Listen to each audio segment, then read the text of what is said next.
Question pour un champion. J'ai de belles coulées de lave qui descendent les pentes d'un volcan.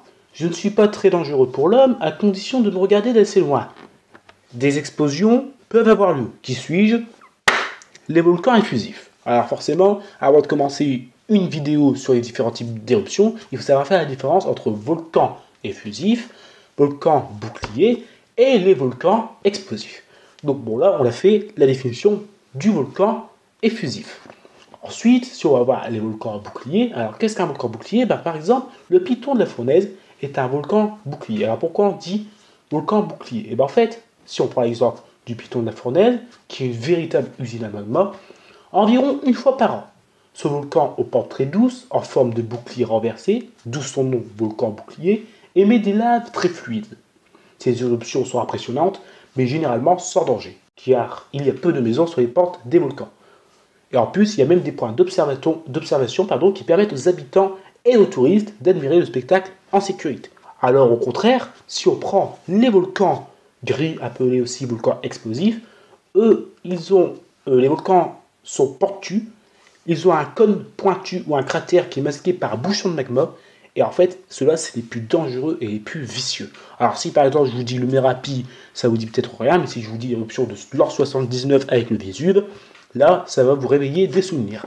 Alors maintenant qu'on a fait un petit topo sur les différentes éruptions volcaniques, maintenant on va passer aux différents types d'éruptions volcaniques. Et on va commencer avec l'éruption de type hawaïenne. Alors oui, forcément, ça va vous scotcher. Alors oui, ça peut paraître stupide, parce que dedans j'ai parlé du Piton de la Fournaise. Sauf que le Piton de la Fournaise, vous savez très bien qu'il ne se situe pas à Hawaï, mais il se situe, là où vous le savez, à La Réunion. Mais alors, qu'est-ce qu'une éruption de type hawaïenne? Tout simplement, elle est caractérisée par des laves très fluides, ce qui permet leur écoulement le long des flancs du volcan. Dégazage de lave et éjection sous la forme de fontaines de lave. Par exemple, le Piton de la Fournaise ou bien l'Erta aussi sont des volcans effusifs de type hawaïen. Alors vous voyez, l'Erta c'est pas du tout un volcan d'Hawaï. L'Erta lui, se situe plus dans les régions africaines. Bon, on l'appelle quand même éruption de type hawaïenne. Ensuite, on a l'éruption de type strobolienne. Alors là, son nom, je pense que vous l'avez reconnu, strobolienne, ça a un rapport avec le stroboli. Intermédiaire entre le type hawaïen et vulcanien. Ce type d'éruption émet des laves moyennement fluides, sous forme de coulées et des éjectats volcaniques, appelés aussi téphrases ou pyroclastes, qui sont des fragments de roches solides expulsés dans l'air ou dans l'eau, pendant une éruption. Ils sont projetés par explosion fréquente. Un nuage de cendres peut s'élever à des centaines de mètres de hauteur, par exemple le Stromboli ou l'Etna en font partie. Alors si vous avez compris le rapport, Stromboli et Strombolienne, voilà, c'est un petit clin d'œil.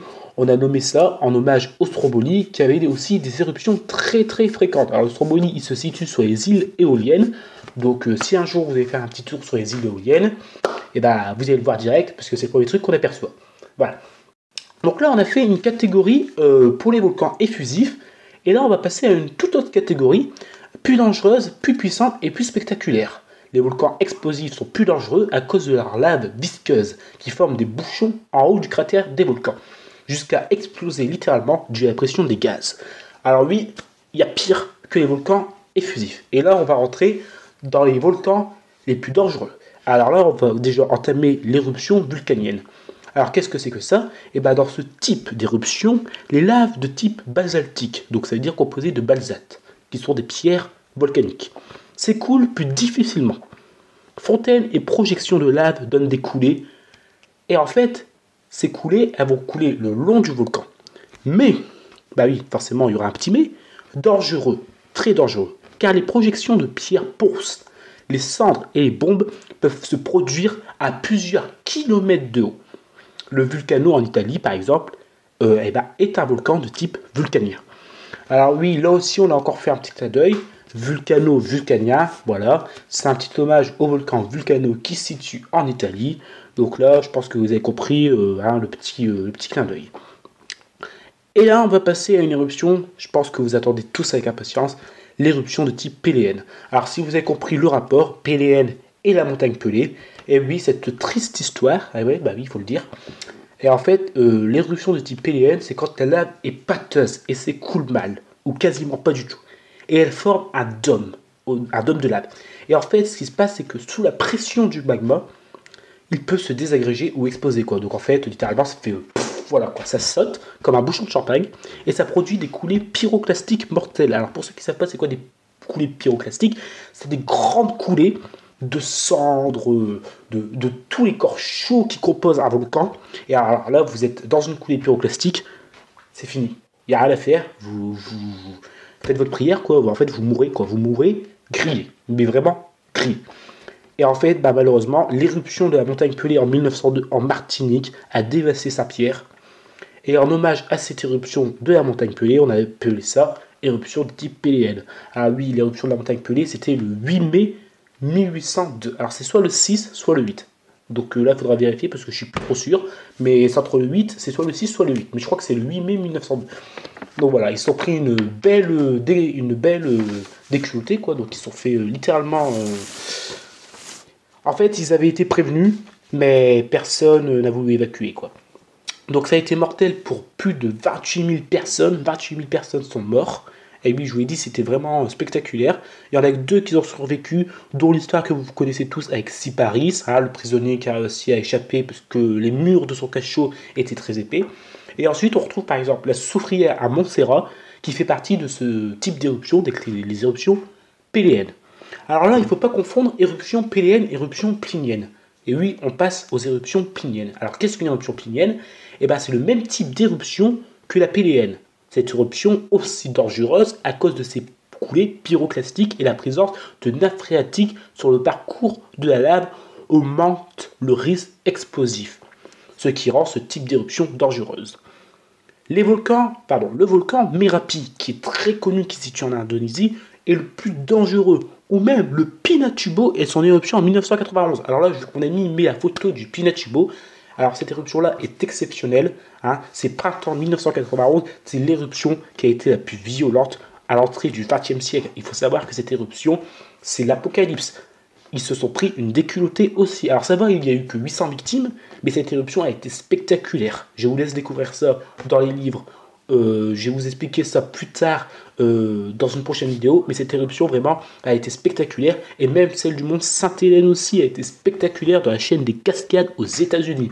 Alors là, en plus celle-là encore c'était super cool parce qu'on a réussi à la filmer, c'était magnifique. Alors magnifique bien sûr dans le sens du terme, hein, pas magnifique pour ceux qui étaient en plein dans le champ de la coulée pyroclastique qui leur arrivait droit dans la tronche, mais magnifique à regarder à la télé. Voilà, donc ce sont des exemples même de la dangerosité de ces éruptions. Donc plinienne, en hommage à Pline le Jeune, mort durant l'éruption du Vésuve en l'an 79 avant Jésus-Christ. Alors oui, lui, voilà, il a voulu être sympa, il a voulu sauver des gens lors de l'éruption avec son, il est parti en bateau et il a voulu sauver des gens lors de cette éruption et malheureusement il a trouvé la mort. Donc voilà, paix à son âme. Bon, donc là, c'était du lourd, c'était du bon lourd, mais on peut encore trouver mieux que ça. Et là, c'est encore plus lourd. Ce qu'il faut savoir, c'est que la catégorie qui va arriver a de quoi faire très peur aussi. Il faut savoir que l'eau et le magma donnent un cocktail de réactions particulièrement explosives, violentes et spectaculaires. Donc là, ça va être le feu d'artifice. Si on commence, par exemple, par l'éruption surtséienne. Qu'est-ce que c'est que ça? Eh bien, une éruption surtséienne met en cause de grandes quantités d'eau, s'agissant en général d'éruptions sous-marines proches de la surface ou sous-glaciaires, lorsque la chaleur du magma arrive à faire fondre d'énormes quantités de glace.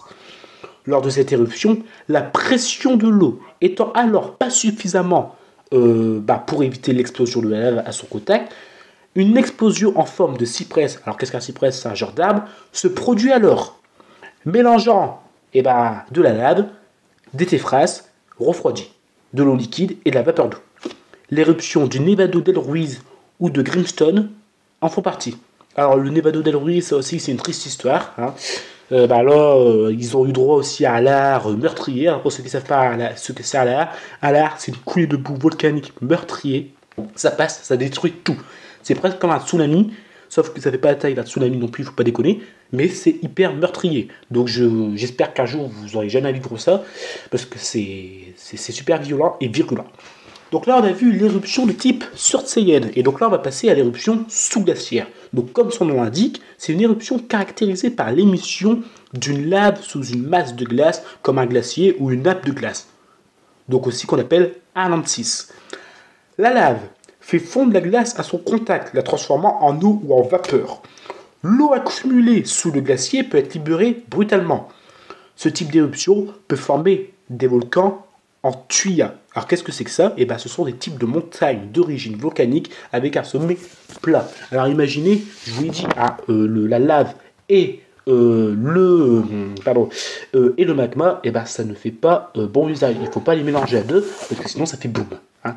Donc là, on a l'éruption après en numéro 8, l'éruption sous-marine. Donc elle, comme son nom l'indique, c'est un type d'éruption volcanique caractérisé par l'émission d'une lave sous une masse d'eau comme un lac, mer ou océan. Les effets diffèrent selon la profondeur à laquelle l'éruption a lieu. Alors, il nous en reste 2. Et là, alors il nous en reste 3, mais la dernière, ça sera pour une prochaine vidéo, c'est l'éruption limnique. Je voudrais faire un petit retour sur ce qui s'est passé au Cameroun, le lac Nyos. Alors, l'éruption phréatique. Qu'est-ce que c'est? L'éruption phréatique, c'est une éruption volcanique caractérisée par l'expulsion violente d'une importante masse d'eau du sol sous forme d'explosion, qui forme un panache volcanique contenant de la vapeur d'eau et des gaz volcaniques. L'eau provient soit d'une nappe phréatique, lac ou cours d'eau ou un glacier. Cela se produit lorsque le magma remonte et réchauffe suffisamment une grande masse d'eau. À ne pas confondre, une éruption phréatique est généralement précurseur d'une éruption phréato-magmatique. Elle devient seulement phréato-magmatique lorsque le panache volcanique contient des matières minérales solides, donc soit des cendres par exemple. Voilà. Bon oui, vous avez entendu mes chiens, hein, c'est pas de ma faute, ils sont toujours en train d'aboyer, voilà. C'est des clubs, hein. On peut rien faire, voilà. Et ensuite, on va terminer avec l'éruption phréato-magmatique. Alors celle-là, je vais me la réserver en dernier, parce qu'en fait, souvent les gens, ils disent que c'est l'éruption, c'est le mot imprononçable. Alors bon, c'est pas compliqué, hein, c'est phréato-magmatique. Alors qu'est-ce que ça signifie phréato-magmatique? Et bien vous allez le découvrir tout de suite.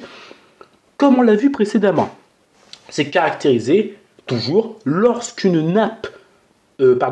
magma rencontre un terrain hydraté, en eau, donc que ce soit de la nappe phréatique, de la neige, des marées, une pluie, un choc thermique avec le contact entre l'eau et la glace provoquant la vaporisation de l'eau. Donc là, il va y avoir un choc thermique très très violent, donc l'eau va se vaporiser d'un coup, et le panache volcanique formé par ce type d'éruption est composé d'une bombe, je suis désolé, c'est la fin de la journée pour moi, donc je suis un peu crevé, d'une bonne part de vapeur d'eau et de lave fragmentée. Certains reliefs sont caractérisés par ce type d'éruption, tels que les cratères volcaniques appelés aussi maars. Alors, qu'est-ce qu'un maar? Alors, par exemple, le lac Pavin, en France, en Auvergne, est un maar. Un maar, c'est un lac de forme circulaire, aux pentes plus ou moins abruptes, comme le lac Pavin, en France, en Auvergne, qui est un maar né d'une unique et énorme puissante explosion. Donc si vous allez en Auvergne, vous allez voir que ici, là, il y a eu une éruption phréato-magmatique qui a créé le lac Pavin. Alors oui, pour ceux qui aiment bien la géologie, le lac Pavin, on pense qu'il est endormi, mais non, il est toujours en état de torpeur, mais il montre des signes d'activité. Et c'est là que j'en arriverai pour la dernière éruption. Mais celle-là, vous allez la découvrir dans ma prochaine vidéo. C'est l'éruption limnique. Et cette éruption-là, c'est une éruption à vraiment... Il faut vraiment faire très attention à ce type d'éruption. Parce que ça peut devenir très mortel. Comme on va le voir dans la prochaine vidéo. Avec l'éruption, le dégazage mortel du lac Nyos. J'espère que la vidéo vous a plu, que ça vous a intéressé et que vous avez appris plein de choses. Pour moi, la vidéo, c'est fini. Si vous avez des questions, n'hésitez pas à le marquer dans les commentaires. Laissez-nous, s'il vous plaît, un commentaire. Abonnez-vous à la chaîne. Mettez-nous des likes. Et puis, si vous n'avez pas de questions, ma vidéo, c'est fini. On se retrouve pour la prochaine vidéo sur l'éruption limnique. Et oui, parce que bon, j'avais pas faire non plus 20 minutes de vidéo, ça aurait saoulé tout le monde. Mais l'éruption limnique, c'est vraiment une vidéo à part entière. Hein. Je voudrais faire vraiment un récapitulatif de ce qui s'est passé malheureusement pour ces pauvres gens qui ont vécu ça le 21 août 1986, une éruption limnique au lac, au Cameroun, pardon. Donc voilà, donc au lac Nyos, voilà. Donc ça, c'est à suivre. Voilà, donc on se retrouve bientôt pour une prochaine vidéo sur science buissonnière. N'oubliez pas, la science est un plaisir. Il ne faut pas l'oublier. Voilà, voilà. À plus. Et surtout, ben, à suivre.